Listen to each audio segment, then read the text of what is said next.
So this is now we're off Genesis. I think we kind of touched on the things that I wanted to discuss and like important parts of the book of Genesis, even though there's a lot more in Genesis, but hopefully that encourage people to dig and read the rest of Genesis.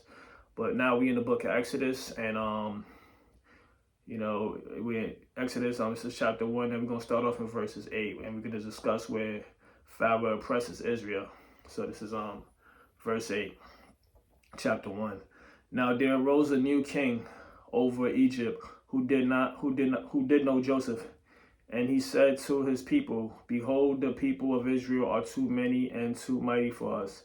Come, let us deal shrewdly with them, lest they multiply, and if war breaks out, they join our enemies and fight against us and escape from the land. Therefore, they set taskmasters over there to afflict them with heavy burdens. They built Pharaoh's store cities and Pithom and Ramis, but the more they were oppressed, the more they multiplied, and the more they spread about. And the Egyptians were in dread of the people of Israel, so they ruthlessly made the people of Israel work as slaves and made their lives bitter with harsh service and mother and brick and all kinds of work in the field. In all their work, they ruthlessly made them work as slaves. Then the king of Egypt said to the Hebrew midwives, one of whom was named Sapphira and the other Pua, when you serve as a midwife to the Hebrew woman and see them on the birth stool, if it is a son, you shall kill him. Now, I just want to point out, there was a part. There was a part that we just read where it said that, as the Pharaoh kept, adding burdens, they kept multiplying because he was trying to find a way to stop the growth of them. And but as he kept with the oppression and putting them through things to, weaken them, they kept multiplying. So it's like, and that's what we're going to discuss, God's sovereignty. And what is God's sovereignty? As John Piper will refer to Providence, because his sovereignty has purpose and it benefits us. And even if it doesn't seem like it, because God uses evil to bring about good. And it's only controversial because like we use logic and that doesn't make logical sense. But like to me, that's why, we have to pull away from the mindset of the world and how the world thinks and just really dig the scripture and read it with a pure heart and a pure mind. What it means to be born again, because these things don't make sense to like it says in like Paul says in Corinthians, the things of the cross is folly to those that are perishing. So for all believers, you can't think from the mindset of somebody that's not born again. You have to feed the spirit, not the flesh, because these things would never make sense. And and this is a doctrine that doesn't make sense to people, and Moses struggled with it also um because it is, Moses' mother, because what the Pharaoh was doing, Moses' mother was led to putting her son in a crate and putting him in the river, which he ended up being taken up by the Pharaoh's sister, who, so Moses grew up in a palace, pretty much in Egypt, like a gated community, which is equivalent to like what the White House is, or any prestigious, but Egypt was like what the United States is today. It's like the world power, has all the resources, best education, best schools. You see how a lot of people leave their lands, their small islands, and come to the U.S. because they feel like it's the land of opportunity. And so that's how Egypt was back then. Egypt was the land of opportunity, had the best military, all of those things. And Moses was excelled in all those things too. He was a great military leader, like as Stephen spoke in the book of Acts, chapter 7, where he spoke about how he was a very good speaker and how he was, he had so many skills. And so, so just, after all this training, You would think that Moses be equipped after 40 years.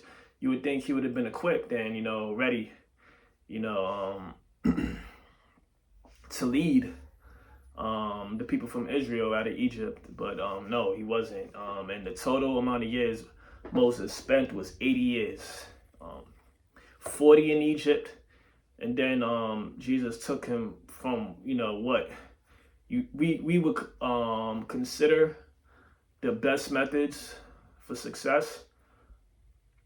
He did something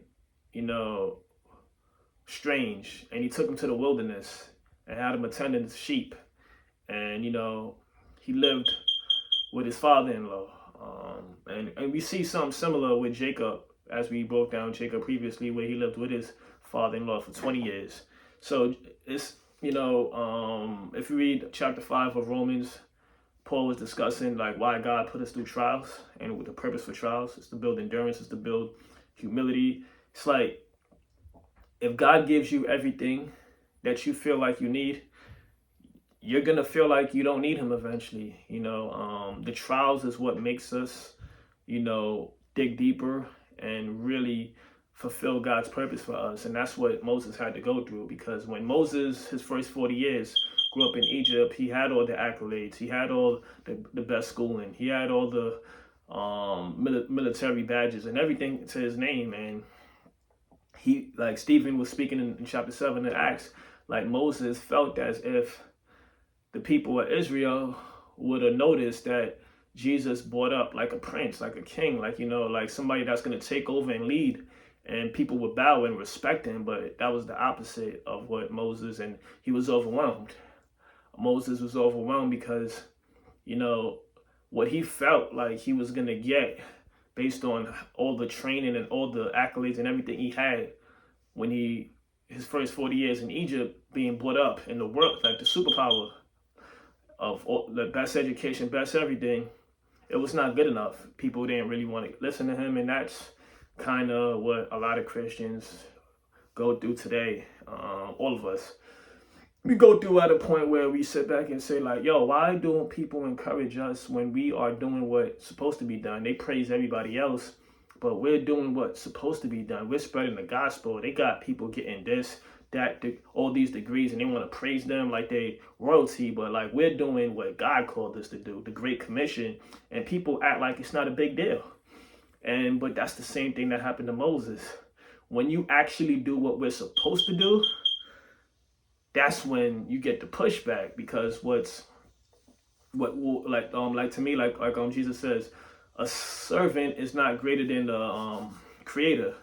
They crucified me, so they will crucify you.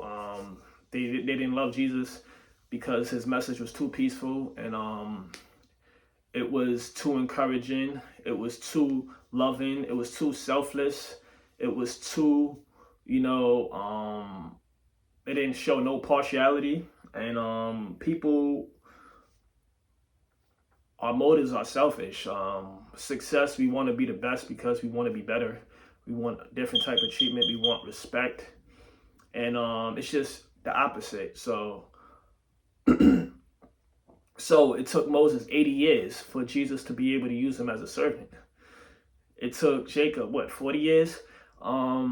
So it's like we see a pattern, like, sanctification, which is, sanctification is the process of Jesus getting you to where he needs you to be. And he allows bad things to happen to you. Like, same thing, we see similar things with Jacob, with Joseph, where, his brother sold him into slavery. And what did he say in Genesis? You guys meant it for evil, but God meant it for good. See, when you do evil things, you're being led by the devil. That's the flesh. And God allows these evil things. God allows these evil things that the devil is controlling through people.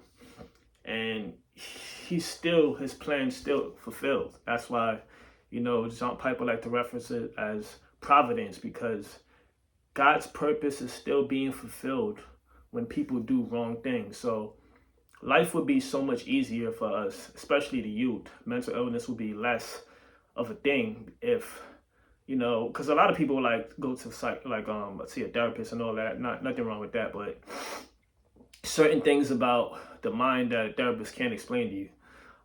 because there's certain things that, you know, is supernatural. You just can't understand. And I think that's the problem with society. We feel like we need an answer to everything. Jesus gave us enough answers for us to believe and have faith. So like we have enough to just live in peace, like just give it to Jesus and stop overthinking things and stop trying to do things in a shallow way, you know, just, and it's hard to learn these things without studying the scripture. So I guess, you know, the moral of the story is to encourage people to study the scripture for themselves, understand that God's ways is not like man's ways. Moses took 80 years for Jesus to be able to use him as a servant. And he was a great servant.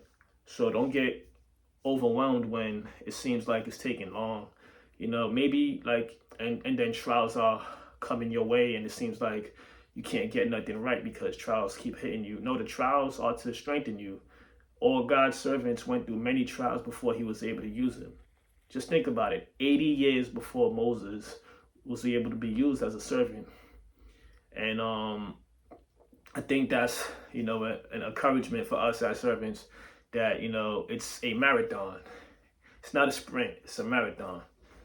All right, next time.